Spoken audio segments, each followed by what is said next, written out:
வணக்கம். இன்னைக்கு வந்து ஒரு அற்புதமான பதிவு என்ன அப்படின்னு கேட்டிங்கன்னா, ஆடி வெள்ளி. நாளைக்கு வந்து ஆடி வெள்ளி, ஆடி ஒன்றும் பிறக்குது. ஆடி பிறக்கிறதே வந்து வெள்ளிக்கிழமையில் பிறக்குது. ரொம்ப ஒரு விசேஷமான ஒரு நாள். அதற்காக நம்ம என்ன பண்ணுறோம் அப்படின்னு கேட்டிங்கன்னா, நம்ம ஆலமரத்தடி நாகத்தம்மனையும் அவள் குடிக்கொண்டு இருக்கக்கூடிய புத்தைக்கும் சிறப்பான பூஜைகள் எல்லாமே நடக்க போகுது. இப்போ எல்லாமே புத்தெல்லாமே இந்த க்ளீன் பண்ணிகிட்டு இருக்காங்க. எல்லாமே ஏன்னு கேட்டிங்கன்னா, நிறைய மக்கள் என்ன பண்ணுறாங்க, அந்த துவாரங்களை எல்லாத்தையுமே மறைச்சி அது மேலே மஞ்சள் குங்குமத்தை கொட்ட கொட்ட கொட்ட கொட்ட நிறைய அந்த தொலைகளே மறைஞ்சு போயிடுச்சு. எனக்கு தெரிஞ்சு அவ்வளோ அதுவும் எல்லாத்தையும் முடிச்சு சரின்னு இப்போ கொஞ்சம் அதை எல்லாத்தையுமே நம்ம முடிஞ்ச அளவுக்கு சுத்தம் பண்ணிவிட்டு அதில் மஞ்சள் குங்குமம் இதெல்லாமே கொட்டி நாளைக்கு வேப்பிலை மாலை அப்புறம் புத்துக்கான பூஜைகள் எல்லாமே நாளைக்கு வந்து தொடர்ந்து நடக்க போகுது. ரொம்ப ஒரு காலைல ஒரு 10 மணிக்கு நடக்க போகுது.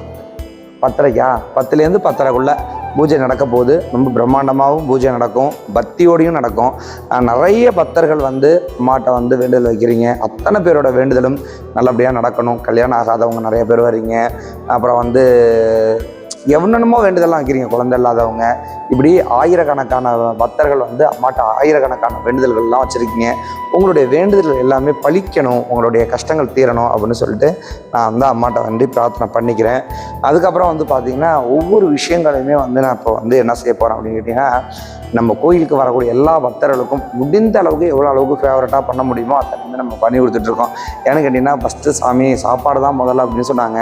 அதனால் மத்தியானம் சாப்பாடு ஆரம்பித்தோம். அப்புறமேல காலையில் மக்கள் வந்து கேட்டாங்க, இப்போ காலை சாப்பாடு ஆரம்பித்தோம். இப்படி ஒவ்வொரு பக்தர்களுக்கும் அவங்களுக்கு என்ன தேவை, என்ன வேணும், பக்தர்களுக்கு தெய்வத்தால் அவங்களுக்கு தெய்வத்தால் கிடைக்க வேண்டிய பலன்கள்லாம் தெய்வத்தால் மட்டும்தான் கொடுக்க முடியும். அதை தாண்டி பக்தர்களுக்கெல்லாம் வந்து நம்மளோட சைட்லேருந்து என்னென்னலாம் கொடுக்க முடியுமோ அத்தனையுமே நம்ம கொடுத்துக்கிட்டே இருக்கிறோம். அது எல்லாமே பக்தர்களுக்கு ஓரளவுக்கு இங்கே வரக்கூடிய பக்தர்களுக்கு மன திருப்தி. ஒரு சில பக்தர்களுக்கு ஏதாவது ஒரு குறைகள் இருக்கலாம். ஒரு ஆலயம்னு இருக்குன்னா அதில் அவங்கவுங்களுக்கு எல்லாருக்குமே ஒரே மாதிரி இருக்காது. ஒரு சில வேண்டுதல்கள், ஒரு குறைகள் இருக்கும். ஆனால் எல்லாருக்குமே சாட்டிஸ்ஃபேக்ஷனான ஒரு விஷயத்தை வந்து ஒரு கவர்மெண்ட் அரசாங்கமும் நடத்த முடியாது, ஒரு ஆலயத்தில் உள்ள நிர்வாகமும் நடத்த முடியாது. அந்த மாதிரி பிரம்மாண்டமான பூஜைகள் எல்லாமே நம்ம கோயிலில் நடைபெற உள்ளது. இந்த ஆடி 5 வெள்ளிக்கிழமைகள் வருது. 5 வெள்ளிக்கிழமைகளும் அம்பாளுக்கு காலை மாலை, அதாவது காலையில் 10:30 மணிக்கு கோயில் சார்பாகவும் என்னுடைய தனிப்பட்ட சார்பாக சாயந்தரம் 4 மணிக்கும் விசேஷமான பூஜை நடக்குது. ஆடி மாதம்னாலே எல்லா கிழமையுமே விசேஷம் தாங்க. அதில் இந்த கிழமை விசேஷம், இந்த கிழமை விசேஷம்லாம் கிடையாது. ஆடி மாதம் வரக்கூடிய ஒவ்வொரு கிழமையுமே ரொம்ப விசேஷமாக தான் நம்ம கொண்டாடுவோம். அதில் ஆடி மாதம் வரக்கூடிய வெள்ளிக்கிழமை, ஆடி செவ்வாய், அதுக்கப்புறம் வந்து பார்த்திங்கன்னா ஆடி திங்கள், அப்புறம் வந்து பார்த்திங்கன்னா ஒவ்வொரு நாளுக்குமே தனித்தனி பூஜைகள், தனித்தனி விசேஷங்கள் எல்லாமே கொடுத்துருக்குறோம். ஆடி திங்கள் மட்டும் நம்ம கோயிலுக்கு விசேஷம் கிடையாது. மன்னார்குடிக்கு பக்கத்தில் இருக்கக்கூடிய பட்டுக்கோட்டைக்கும் மன்னார்குடிக்கும் போகிறதில்ல மதுக்கூர்னு ஒரு ஊர் இருக்குது. அந்த ஊரில் இருக்கக்கூடிய பிரமையா கோயிலுக்கு விசேஷம். அது எனக்கு ரொம்ப பிடிச்ச ஒரு இடம். அதனால் அந்த இடத்துக்கு கண்டிப்பாக நான் போவேன், கண்டிப்பாக விசிட் பண்ணுவேன். விசிட் பண்ணும்போது கண்டிப்பாக நீங்களும் வரணும், என்னை பார்க்குறதுக்கு அங்கே வரணும். அதுக்கப்புறம் வந்து பார்த்திங்கன்னா, இங்கே எல்லா பதிவையுமே ஒரே வீடியோவாக சொல்லிடுவோம் அப்படின்னு தான் மக்களே. என்னென்னு பார்த்தீங்கன்னா, நம்மளுடைய கோவிலில் வந்து மடு முனிஞ்சு கட்டுறது போல் காசு முனிஞ்சு கட்டுறதுன்னு சொல்லுவாங்க. ஏதாவது ஒரு பொருள் காணா போயிட்டு, இல்லை எனக்கு வந்து ஒரு விஷயங்கள் நடக்கலை, சந்தேகமாக இருக்குது, எனக்கு முடியலை, நான் என்னென்னமோ பண்ணி பார்த்தேன், எனக்கு எதுவுமே ஒரு சக்ஸஸ் ஆகலை அப்படிங்கிறப்போ ₹1 நாணயம் இருக்குல்ல மக்களே, அந்த ₹1 நாணயத்தை நம்ம வந்து அம்மாட்ட வேண்டிட்டு, இந்த சூளத்தில், இந்த குதிரைக்கு பின்னாடி இருக்கக்கூடிய இந்த சூளம் இது 3த்தில் எதில் வேணாலும் கட்டலாம். வேண்டிட்டு கட்டினோம் அப்படின்னா கண்டிப்பாக அந்த வேண்டுதலாகப்பட்டது நல்ல விதமாக நடக்கும்னு இந்த கோயிலில் உள்ள நம்பிக்கை மக்களே. அதே போல் உள்ளுக்குள்ளே வந்து பார்த்திங்கன்னா, அங்கே நான் ஒரு முன்னாடியே வீடியோ போட்டிருக்கேன், அதில் வந்து நான் உங்களுக்கு காட்டியிருப்பேன். நிறைய வீடியோக்கள் எல்லாமே இனிமேல் நம்ம இது வந்து ஒரு லாங் வீடியோ தான் இருக்கும் மக்களே. எப்படி பார்த்தாலும் ஒரு 1/4 மணி நேரத்துலேருந்து 1/2 மணி நேரம் வீடியோவாக இருக்கும். அப்புறம் வந்து பார்த்திங்கன்னா, இந்த இடத்த நிறைய வாட்டி நான் வந்து ஷூட் பண்ணியிருப்பேன். ஏன்னா என்னோடய ஃபோட்டோஸ் எல்லாம் எடுக்கிறதுக்கு வந்து இது வந்து நல்லாவே இருக்கும். என்ன விஷயம் அப்படின்னு பார்த்தீங்கன்னா, இது வந்து இந்த சிசிடிவி கேமராவுக்கு உள்ள கொஞ்சம் கவரேஜ் தெரியாமல் இருந்துச்சுன்னு சொல்லிட்டு இதை வந்து நாங்கள் வெட்டிட்டோம். வெட்டினது கொஞ்சம் கஷ்டமாக தான் இருக்குது, இருந்தாலும் பரவாயில்ல. ஏன்னா வரக்கூடிய பக்தருடைய பாதுகாப்பு முக்கியம் இல்லையா? அதனால் இங்கே வந்து சிசிடிவி கேமராக்கள்லாம் நிறைய இருக்குது. நிறைய மக்கள் வந்து நினைக்கிறீங்க ஒண்டியமாக வரமோ, கோயிலுக்கு வரமோன்னு. இந்த 4 இடங்கள்லையுமே சுற்றி 4 பக்கத்துலையுமே சிசிடிவி கேமராக்கள் வந்து பராமரிச்சிட்ருக்கு. அது வந்து நிறைவாக நம்மளுடைய கோயிலில் கண்காணிச்சிக்கிட்டே இருக்கிறாங்க மக்களே. அதுக்கப்புறம் வந்து இதுதான் மக்களே, நீதி தேவதை மாசாணி அம்மனுடைய சன்னிதானம். நீதி தேவதை மாசாணி அம்மனுடைய சன்னிதானம். இந்த அம்மா தான் வந்து நீதி தேவதையான மாசாணி அம்மன். இங்கே வந்து மொளா அரைச்சி பூசுகிறோம்ல, இந்த வந்து யாருக்கு பூசுவாங்க அப்படின்னு கேட்டிங்கன்னா, அங்கே ஆட்டாங்கல்ல அரைச்சி இங்கே இருக்கக்கூடிய இந்த அம்பாளுக்கு தான் நம்ம வந்து மொளா அரைச்சி பூசுவோம். இங்கே பூசி 90 நாள் மக்களே. 90 நாளுக்குள்ள அவங்க என்ன சவால் செஞ்சாங்களோ அதுக்காக தான் கிடைக்கும். அதுக்காவது சந்தேகத்தில் நீங்கள் பூசினீங்கன்னா அது பெருசாக பலிக்காது. உறுதியாக இவங்க தான் அப்படிங்கிற ஒரு நம்பிக்கையோட பூசினீங்க அப்படின்னா கண்டிப்பாக அது 90 நாளுக்குள்ள நமக்கு ரிசல்ட் தெரியும். சந்தேகப்படுறோம் அப்படின்னா அது 100க்கு 100 நம்ம படுறது சரியாக இருக்கணும்னு அவசியம் இல்லை மக்களே. அதனால கொஞ்சம் மாறி இருக்கலாம். அதனால இது வந்து பவர்ஃபுல்லான தெய்வம் மாசாணி அம்மன். அவங்களுக்கு அரைச்சி பூசுறது. இந்த மாசாணி அம்மனுக்கு தான் திருவிழா இப்போ நடக்க போகுது மக்களே. நிறைய வந்து நான் ஷூட் பண்ணக்கூடிய இடங்கள்ல வந்துட்டு இந்த இடம் பார்த்தீங்கன்னா எனக்கு ரொம்ப பிடிச்ச இடம். இந்த பக்கம் காட்டுப்பா. இது வந்து நத்தனை காளி நடராஜர். இவங்க எனக்கு ரொம்ப பிடிக்கும். அப்படி வந்துட்டு நான் சாதாரணமாக ஷூட் பண்ணும்போதே அப்படியே அவங்கள அப்படியே, ஏன்னா ஒரு தாய்கிட்ட போயிட்டு நிற்கும் போது ஒரு பிள்ளைக்கு வந்து தாய் மடியில் போய் தொட்டா எவ்வளோ ஒரு சந்தோஷமாக இருக்குமோ அது போல் தாயும் தகப்பனையும் பார்த்த மாதிரி இருக்கும் எனக்கு இவங்க 2 பேரையும் பார்க்கும்போது மக்களே. அதனால் அந்த இடத்துல போகும்போது எனக்கு ரொம்ப பிரியமாக இருக்கும். அதுக்கப்புறம் வந்து மக்களே, இதுதான் நம்ம வந்து கோயிலுடைய பின்புறம். கொஞ்சம் சுத்தமெல்லாம் தான் இருக்கும், ஏன்னா வேலை நடந்துக்கிட்டு இருக்கு. அதை இடித்து கொட்டிகிட்டு இருக்காங்க. மேலே அந்த வீட்டில் உள்ளதும் இடித்து கொட்டிகிட்டு இருக்கிறாங்க. கோயிலுக்கான கல் அந்த இதெல்லாமே இருக்குது. நமக்கு இட வசதி இல்லை மக்களே. இட வசதிக்காக தான் ரொம்ப சிரமப்பட்டுட்டு இருக்கோம். இட வசதி கிடையாது. அந்த வக்கீல்லாம் வாங்கி இங்கே தான் போட்டிருக்கோம். நான் நிறைய பக்தர்கள் கேட்டிருந்தீங்க, பசு வச்சுருக்கீங்களா சாமி எங்கே வச்சுருக்கீங்கன்னு. அதனால் வக்கீல் வந்து இந்த இடத்துல தான் போட்டிருக்கோம் மக்களே. இந்த இருக்குது பாருங்கள், இதுதான் கருங்கல். எங்கள் சவுதியார் வந்து வேலை பார்த்து கொடுக்க மாட்டேங்கிறாரு மக்களே. நீங்கள் தான் எங்கள் சவுதியாருக்கு டிஎம் நம்பர், அவர் நம்பரை டிஎம் பண்ணுறேன், எல்லாரும் அவருக்கு மெசேஜை போட்டு விடுங்க சொல்லிவிட்டேன். இதை வந்து பார்த்தீங்கன்னா கோயிலுக்கு வந்துட்டு மேலே வந்து மண் ஃபுல்லாக கொட்டணும் மக்களே. கிட்டத்தட்ட இவ்வளோ தூரத்துக்கு வந்து மண் கொட்டணும்.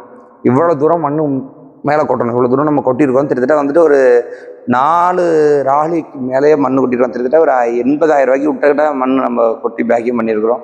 மேலே இன்னும் நிறைய கொட்ட வேண்டியது இருக்குது. எப்படி பார்த்தாலும் இன்னும் ஒரு 20,000 ரூபாய்க்கு மேலே மண் கொட்ட வேண்டியது இருக்கும். அந்த மாதிரி கொட்டுறது வேலைகள் இருக்குது மக்களே. இந்த பக்கத்துலேருந்து தான் படி ஏறும். கோயிலுக்கு வந்து முருகன் கோயிலுக்கான படி வந்து இந்த இடத்துல தான் இப்படி ஏறப்போகுது. இந்த கோயிலுக்கு படி தான் ஏறிட்டு இங்கே இப்படி படி திரும்பிடும். முருகன் கோயிலுக்கு வந்துட்டு படி ஏறி இப்படி திரும்பிடும். படியேறும் பெருமாள்னு பேர் விட்டுருவீங்க. இங்கே படி ஏறி முருகனை பார்க்குற மாதிரி இருக்கும். மேலே வந்து முருகப்பெருமான் வந்து இதுக்குள்ளே இருப்பார். முருகனோட சிலை வந்து பெரிய சிலை வருதுன்னு சொல்லியிருந்தேன்னா இந்த பாருங்கள், இந்த ஃபில்லர் 2 ஃபில்லரும் ஜாயிண்ட் ஆகிடும். மேலே போயிட்டு அந்த ஜாயிண்ட்டுக்கு இடையில ஒரே ஒரு ஃபில்லர் மட்டும் வரும். அந்த ஃபில்லர் மேலே தான் பிரம்மாண்டமான ஒரு முருகப்பெருமானுடைய சிலை வந்து வரப்போகுது மக்களே. நிறைய பக்தர்கள்ட்ட நான் சொல்லியிருந்தேன், முருகப்பெருமானுடைய வேலைகள் நடக்குது, பக்தராகிப்பட்ட நீங்கள் தங்களால் முடிஞ்ச உதவி செய்யணும் அப்படிங்கிற மாதிரிட்டு நான் வந்து உதவி கேட்டிருந்தேன். நிறைய பக்தர்கள் செய்கிறேன் அப்படின்னு சொல்லியிருக்கீங்க. கண்டிப்பாக இந்த வீடியோ பார்க்கக்கூடிய நீங்களாக இருந்தீங்கன்னாலும் கூட கண்டிப்பாக இந்த முருகப்பெருமானுடைய கோவிலுக்கு வந்துட்டு நீங்கள் உங்களால் முடிந்த உதவியை நீங்கள் எல்லோரும் செய்யணுங்கிறத இந்த தருணத்தில் நான் கேட்டுக்கிறேன். அதுக்கப்புறம் வந்து பார்த்தீங்கன்னா இங்கே வேலை பார்த்துக்கிட்டு இருக்கும்போது இந்த சித்தருடைய கை வந்து கொஞ்சம் டேமேஜ் ஆகிடுச்சு. இப்போ ஏன்னா எல்லாமே பார்த்தோம்னா வேலை பார்க்குறோம் அப்படின்னா எல்லாமே கனமான பொருள் ஏதாவது 1-2 தவறி விழுவுறது வழக்கம். அந்த மாதிரி இவருடைய விரல்லாம் கொஞ்சம் டேமேஜாக இருக்குது, கை டேமேஜாக இருக்குது. இவங்க எல்லாருமே திரும்ப இப்போ ரீவொர்க் பார்க்கணும். சாய்பாபா இந்த இருக்கு இல்லைங்களா மக்களே, இது எல்லாத்தையுமே நம்ம வந்து எடுத்துடலாம் அப்படின்றோம். ஃபில்லர் மட்டும் விட்டுட்டு ஃபில்லர்லாம் டிசைன் போட போகிறோம். பூ ஒர்க் பார்க்க போகிறோம். பூ ஒர்க் பார்த்துட்டு இந்த ஃபில்லரில் உள்ள இந்த அடப்புகள்லாம் எடுத்துகிட்டு ஓப்பனாக, ஏன்னா நிறைய பக்தர்கள் வந்து நம்ம கோயிலில் இட வசதி இல்லை அப்படின்னு கொஞ்சம் இருக்காங்க. அப்போ அந்த இட வசதி நிறைய ஏற்படுத்தணும் அப்படிங்கிறதுக்காக இந்த இடத்துல ஏற்பாடுகள்லாம் நடந்துகிட்டு இருக்கு மக்களே. இந்த மாதிரி சின்ன சின்ன அப்டேட்டுக்கு எல்லாமே நம்ம கோயிலில் தொடர்ந்து நடந்துகிட்டு இருக்குது. நிறைய பக்தர்கள் வந்து என்கிட்ட ஒரே ஒரு விஷயம் தான் கேட்குறாங்க, சாமி சீக்கிரமே வந்து லெட்ரின் பாத்ரூம் ஏற்பாடு செய்யுங்க, ஒரு லெட்ரின் பாத்ரூம் தான் இருக்குது, அதனால் நீங்கள் 2-3ஆவது கட்டி எங்களுக்கு கொடுக்கணும் அப்படிங்கிற மாதிரி பக்தர்கள் கேட்டிருந்தீங்க. இட பிரச்சனை தான்மா, இடத்துக்காக தான் கொஞ்சம் நாங்கள் சேஃப்டி பண்ணிட்டு வந்து கோயில் கட்டிட்டோம்னா மிச்சம் இருக்கக்கூடிய இடத்துல நம்ம வந்து இந்த லெட்ரின் பாத்ரூமை கட்டிடலாம் அப்படின்னு மாதிரி இருக்கும். 2வது பின்னாடி இருக்கவங்கள்ட்ட நம்ம இடம் கேட்குறோம், அவங்க கொடுக்க மாட்டேங்கிறாங்க. சொல்லக்கூடாது மக்களே, 2-3 கண்ணுக்குட்டி வந்துச்சு. இப்போது என்ன ஆயிடுச்சுன்னு கேட்டிங்கன்னா, இட வசதி இல்லாமல் தவறி குளத்து ஓரமாக கட்டுறதுனால குளத்துல விழுந்துருச்சு. அதனால 3 கண்ணுக்குட்டிக்கிட்டக்க ரொம்ப உடம்பு முடியாமல் 2 கண்ணுக்குட்டி இறந்துச்சுங்கன்னு வச்சுங்களேன்.